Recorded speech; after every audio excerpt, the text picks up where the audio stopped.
예, 오늘은 19번째, 중년 19번째 강의를 시작합니다. 우리가 이렇게 중년 여행을 하는 이유는 우리들 삶이 자유롭고 좀 더 행복해지기 위함이죠.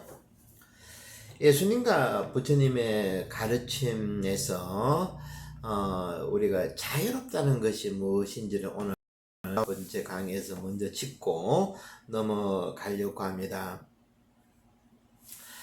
자유는 예수님과 부처님이 말씀하신 자유는 절대적인 자유입니다. 한데 우리들은 어떤 이야기를 합니까? 뭐뭐로부터 자유. 절대적인 자유를 모르기 때문에 무슨 것으로부터 자유라 생각하죠.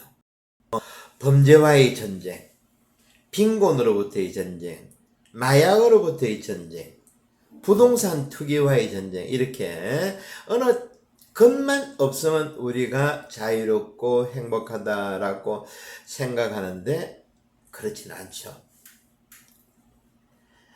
어떤 상황을 정해놓고 전쟁이 시작하면 우리는 백전백패입니다. 이길 수가 없죠. 마치 섀도우 복싱하는 것처럼 정체가 없는 상대를 두고 주먹질하는 거죠. 허공에 대고 주먹질하는 것하고 마찬가지라는 겁니다. 그것도 한번 또 외람 들어봅니다. 더위로부터의 자유라 그러면 덥다고 하는 부자유가 있어서 그것으로부터 도피한 상태를, 즉 에어컨 켜놓고 나는 더위로부터 자유롭다라고 생각하고 생각할 수 있지만 이것은 어떻습니까? 진정한 자유가 아니죠. 에어컨 밑에 소리는 하루 종일, 아니 여름 내내 석 달은 자유롭다 하더라도 밖으로 나서는 순간 더위의 포로가 되는 것하고 마찬가지라는 겁니다. 이와는 달리 적극적인 자유, 절대적인 자유를 보면, 제가 신학교 다닐 때 방학 때마다 학비를 벌기 위해서 노동 현장에서 막노동을 했습니다. 특히 여름 방학 때, 더울 때, 지금 돌이켜보면 그 당시에는 노동 현장에서 일할 때는 더운 줄을 몰랐다는 겁니다. 왜냐하면 목에 수건 한 장만 두르고 땀을 흘리면 어느 순간에 더위는 사라진다는 거죠. 여러분들도 모두 이런 체험이 있을 겁니다. 대학 다닐만 하더라도 여름에 봉사활동 많이 나갔죠. 농촌 봉사활동, 섬에도 나가고 나한자촌 이렇게 여기저기 나갔는데 누구나가 이런 체험들이 있을 겁니다.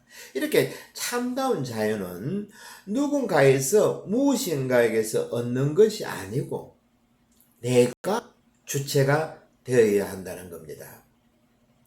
이 때문에 예수님은 우리에게 말씀하셨죠. 누구든지 자기 십자가를 지고 나를 따라오지 않으면 내 제자가 될 수 없다라고 루카복음에서.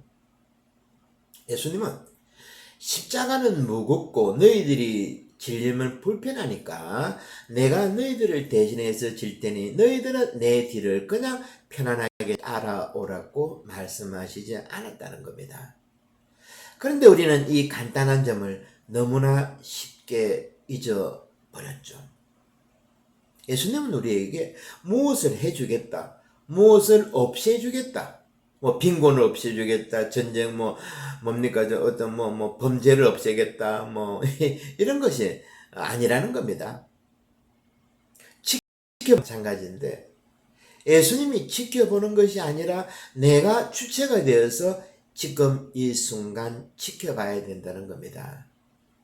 예수님께서 십자가형 당하시기 전날 겟세마네 동산에서 뭘 하셨습니까? 제발 깨워서 나와 같이 지켜보자 라고 간곡하게 말씀하셨죠. 이것이 바로 우리가 예수님을 따르는 가장 첫 번째 자세라는 겁니다. 우리가 이 중년의 시기를 재정비의 시기라고 합니다. 우리가 타고 다니는 자동차를 보십시오. 아무리 고가의 자동차, 잘 만들어진 자동차 하더라도 부속이 아마 수만 개, 수십만 개 안 될 겁니다. 그죠? 한데 우리는 이 고가의 자동차를 얼마나 소중하게 다룹니까? 조금만 경고등이 울려도 정비소에 적극적으로 갑니다. 닦고 조이고 기름치고. 하지만 내 몸으로 봅시다.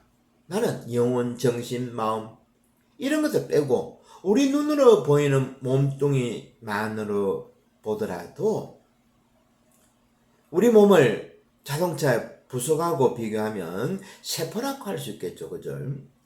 한 인간의 몸에 세포가 부속이 40쪽이라고 합니다. 40쪽. 뭐 이거는 뭐 숫자를 헤아릴 수도 없죠. 우리 몸뚱아리 하나가 세포가 부속이 40쪽에 있다고 합니다. 자동차하고 비교가 안 되죠.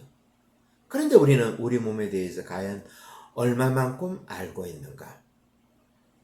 어떤 사람들은 몇 년이 되어도, 아니 몇십 년이 되어도 엔진 오일 하나 바꾸지 않는 사람이 있습니다.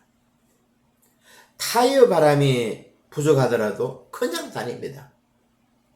뭐 제가 뭐 이 두 번째 경우에 해당되지만 제가 목이 디스크가 나고 그리고 지금 어딘 허리 무릎 관절이 안 좋은데도 뭐 전혀 신경 안 쓰고 몇십 년 살다가 지금 이렇게 나이 들어서 고생하고 있죠.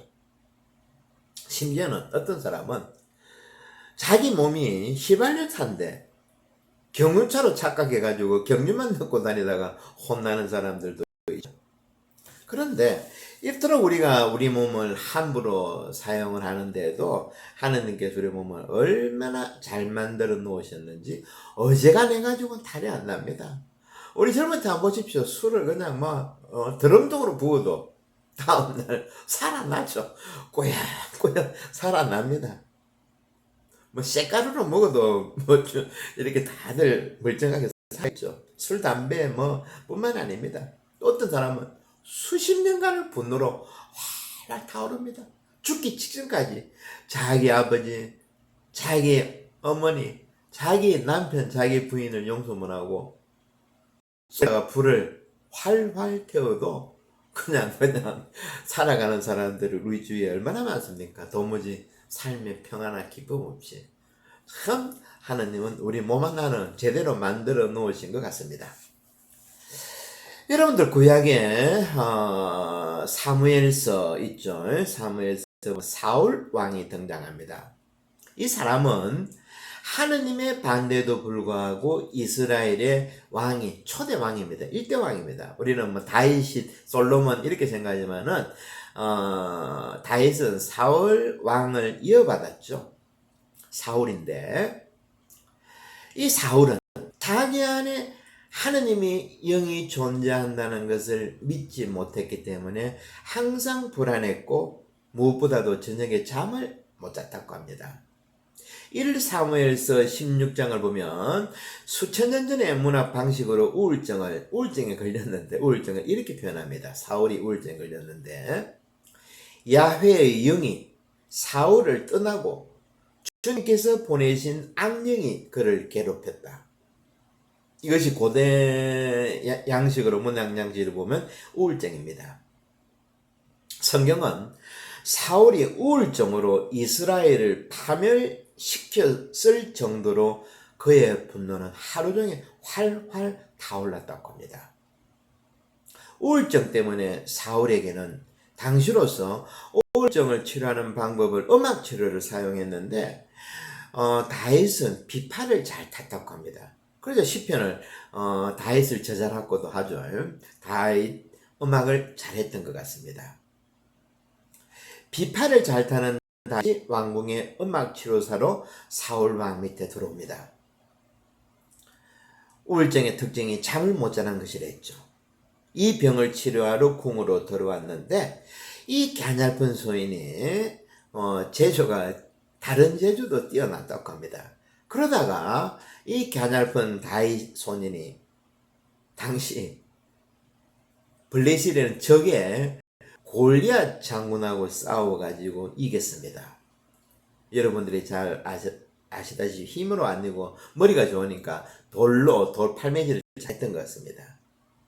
그래서 사람들에게 이 다윗 청년이 사랑을 받자 왕인 사울은 극도로 분노했고 결국 자기 정체성까지 상실하게 되었다고 합니다. 그 당시 사무엘 1서 18장에 이런 노래가 나오는데 사울 왕은 수천을 적을 치고 다윗은 수만의 적군을 치셨다네. 여기서 생각나는 조선의 왕이 있죠, 여러분들. 선조. 말 그대로 나라를 통째로 일본에게 갖다 바친 임진왜란에 일으킨 그 장본인이죠. 저는 개인적으로 조선이라는 나라의 정치 시스템이 이때 바뀌었어야 한다고 생각합니다. 오죽 화가 났으면 국민들이 왕궁을 불태웠겠습니까? 선조가 도망가고 나자. 사실 이때부터, 선조 때부터 이때까지 우리 정치가, 한국의 정치는 백성들의 수준을 못 따라오고 있죠. 하여튼 사울은 자존심에 상처를 입었고 어느 날 다윗이 사울왕을 위해서 우울증을 달래기 위해서 비파를 켜고 있는데 사울이 그만 창을 던져서 다윗을 죽이려고까지 했다는 겁니다.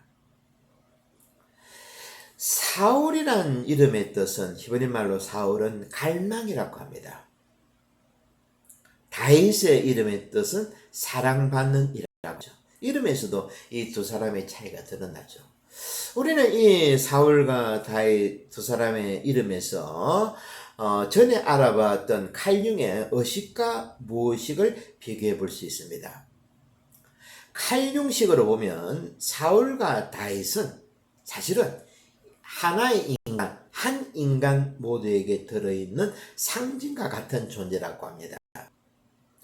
우리도 그렇죠. 각자 내 안에 사람들에게 사랑받을 만한 무엇이 있고 한편으로 또 다른 한쪽에는 지탄받을 만한 두 가지가 양면성이 우리 안에 들어있다는 겁니다.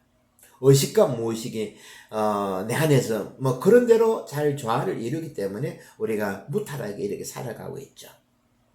여기서 이제 어긋나면 문제를 일으킵니다. 사울처럼 자기 이름대로 늘 사랑을 갈망했지만 스스로 남들로부터 사랑받을 만한 것들을 스스로 또 억압했다는 겁니다.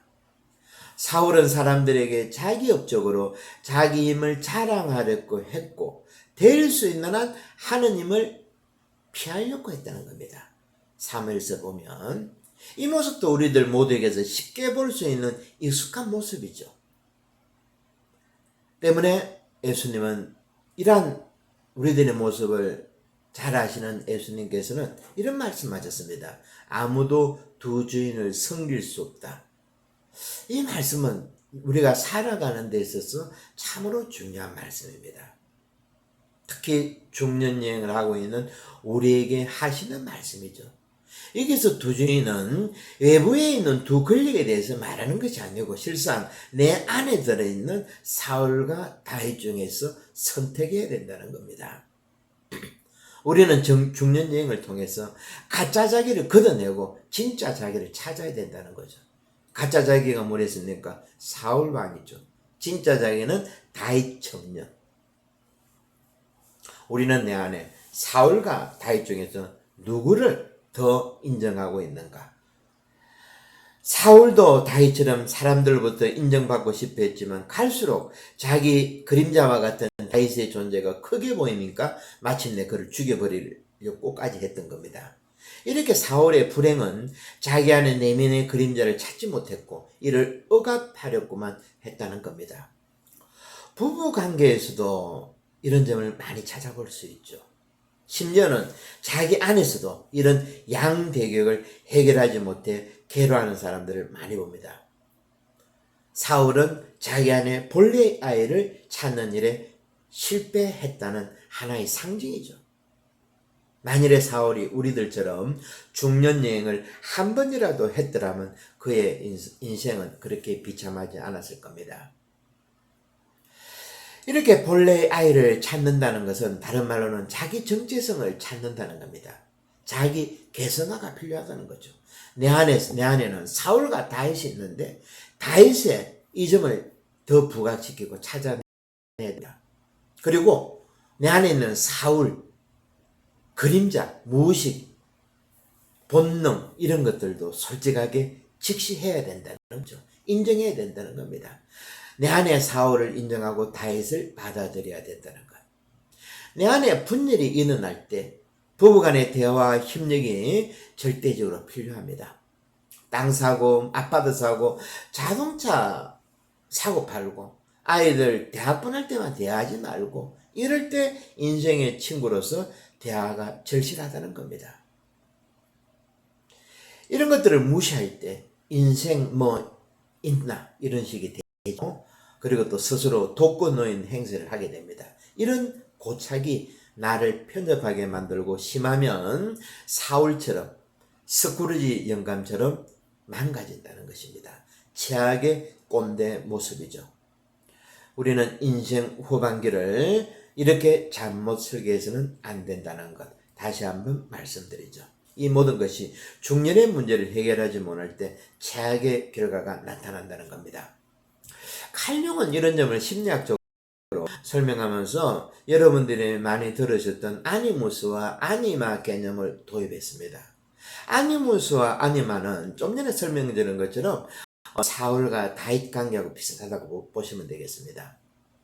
아니무스는 여성 안에 있는 억압된 남성적 특징이고, 아니마는 거꾸로 남성 안에 있는 여성적 특징이라는 겁니다. 제가 전에 말씀드렸지만은 우주와 이 지구 그리고 우리들의 몸은, 그리고 또 내 안에 있는 DNA는 이중 나선형으로 꼬여 있다고 말씀드렸죠. 이러한 이중 나선형이 태극 문양하고 이렇게 음과 양이 꼬여 있다는 겁니다. 한마디로 분리가 안 되는 거죠. 음양으로 엮여 있다는 겁니다. 이것이 진리라는 거죠.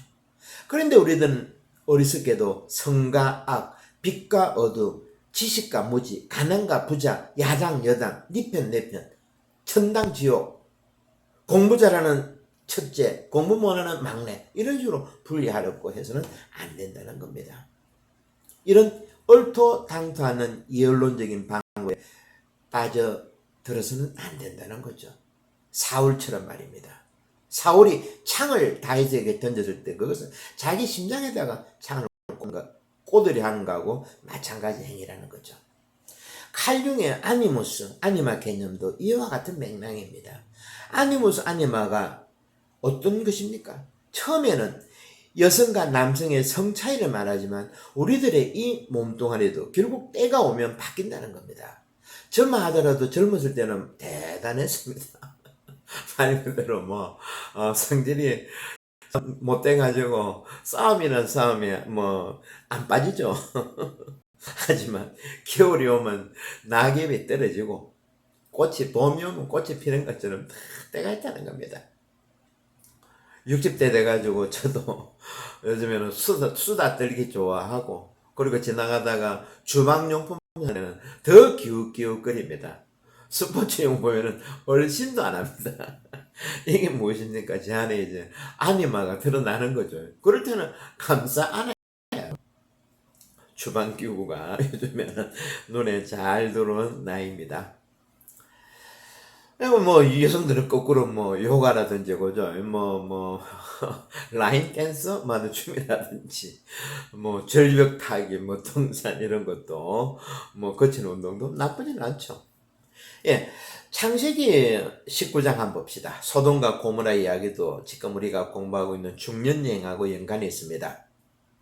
오늘은 구약 이야기를 많이 하는데 다윗 이야기 그리고 소돔과 고모라, 하느님은 소돔의 죄악이 갈수록 커져서 소돔을 멸망시키려 하셨습니다. 그래서 성경을 보면 두 천사가 소돔에 사는 롯을 방문했는데 롯이 천사들을 극진히 대접해 드리는데 옆집에 살고 있는 옆에 사는 소돔의 사내들이 이 두 천사를, 손님을 강간하려 들었다는 겁니다. 참 기가 막히죠, 그죠? 성경을 보면 지 꼬라지도 모르고 천사를 강간하려고. 참 성경 표현이 재밌습니다, 그죠? 인간의 그 욕망이, 인간의 어리석음이 하늘을 찌르죠. 롯이 가로막습니다. 하지만 미친 소돔의 사내들은 롯에게 달려들어 문을 부수려 했고, 이를 본 천사들이 사내의 눈을 멀게 하고 롯과 그의 아내와 두 손을 잡고 빨리 소돔을 빠져나가라고 하면서 절대 뒤를 돌아보아서는 안 된다라고 하죠. 그런데 어땠습니까? 롯의 아내가 그만 뒤를 돌아보다가 소금 기둥이 되어버렸다는 이야기입니다. 이를 심리학 개념으로 표현하자면 소돔은 우리가 벗어나야 할 생의 전반기를 상징하죠. 하느님은 소돔을 새로운 삶으로 초대하고자 천사를 보냈지만, 천사는 외로부터 꿈의 전령이죠. 하나님의 전령이고, 하지만 소돔의 인간들은 오히려 폭력적으로 저항하면서 하느님의 맞아 붙잡아 소유하려 들다가 파탄이 나는 거죠. 우리도 왜 끝에서 우리의 과거에서 벗어나지 못한다면 몰락한다는 것. 이런 거 보면 중년 여행은 해도 되고 안 해도 되고가 아니고 무조건 떠나야 된다는 것입니다. 롯의 아내는 뒤돌아보면서 과거의 생활을 아쉬워할 때, 전반기의 생활에 머물 때 어떻게 되었다고? 그만 소금 기둥이 되어버렸다는 겁니다. 이렇게 많은 사람들은, 우리 주위에 많은 사람들은 손에 움켜진 것을 놓지 못함으로 해서 전반기의 생을 가감하게 끊어내지 못함으로 해가지고 하느님께서 약속하신 새로운 땅으로 들어갈 준비를 갖추지 못하죠. 그러므로 해가지고 우울증에 빠지고 주어진 삶의 기쁨을, 행복을 체험하지 못한다는 겁니다.